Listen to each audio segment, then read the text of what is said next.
అండి, నేనైతే ఈరోజు చింతకాయ తొక్కు పెడుతున్నాండి. నేనైతే మార్కెట్కి వెళ్ళినప్పుడు చింతకాయలు కనిపించినాయి తీసుకున్నా. ఇలా మనం తొక్కు పెట్టినాం అనుకో, ఎప్పుడైనా కావాలనుకున్నప్పుడు చింతకాయ పచ్చడి చేసుకోవచ్చు. కేజీ చింతకాయలకి 120 గ్రాములు సాల్ట్ అయితే తీసుకున్నాండి. సాల్ట్ కూడా దొడ్డుప్పు తీసుకున్నా. నేనైతే కొద్దిగా పసుపు తీసుకున్నా.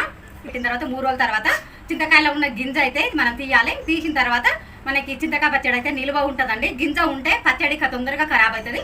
గింజ తీసుకోవాలి 3 రోజుల తర్వాత. ఇప్పుడైతే నేనైతే దంచుతున్నా. చింతకాయలు కొద్దిగా వేసుకున్నా, సాల్ట్ కొద్దిగా వేసుకుంటున్నా. వేసుకొని కచ్చపచ్చని అయితే దంచుతున్నా. చింతకాయలు వచ్చే సీజన్ అండి. ఇప్పుడు ఈ సీజన్లో మనం తీసుకొని ఈ విధంగా చేసి పెట్టుకున్నాం అనుకో, మనకి ఎప్పుడైనా కావాలి అనుకున్నప్పుడు చింతకాయ పచ్చడి వాడుకోవచ్చు.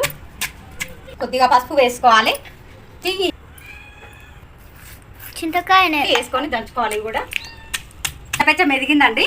ఇట్లా మామూలుగా మెత్తగా కూడా దంచుకోవద్దు. ఎందుకంటే ఈ విధంగా కచ్చపచ్చ దంచుకోవాలండి. ఈ విధంగా దంచుకున్నాం అనుకో, ఈ గింజలు అనేవి అయితే 3 రోజుల తర్వాత మనకు వచ్చేస్తాయి. ఈ గింజలు అయితే ఇదిగోండి, ఈ గింజల పొట్టు కూడా ఊడిపోతాయి 3 రోజుల తర్వాత.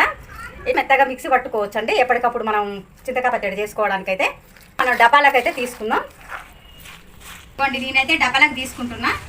ఈ చింతకాయలు కేజీ చింతకాయలకి 1/2 కేజీ సాల్ట్ అయితే వేసుకోవాలి. 1/2 కేజీ చింతకాయలకి 1/2 కేజీలో సగం సాల్ట్ అయితే వేసుకోవాలి.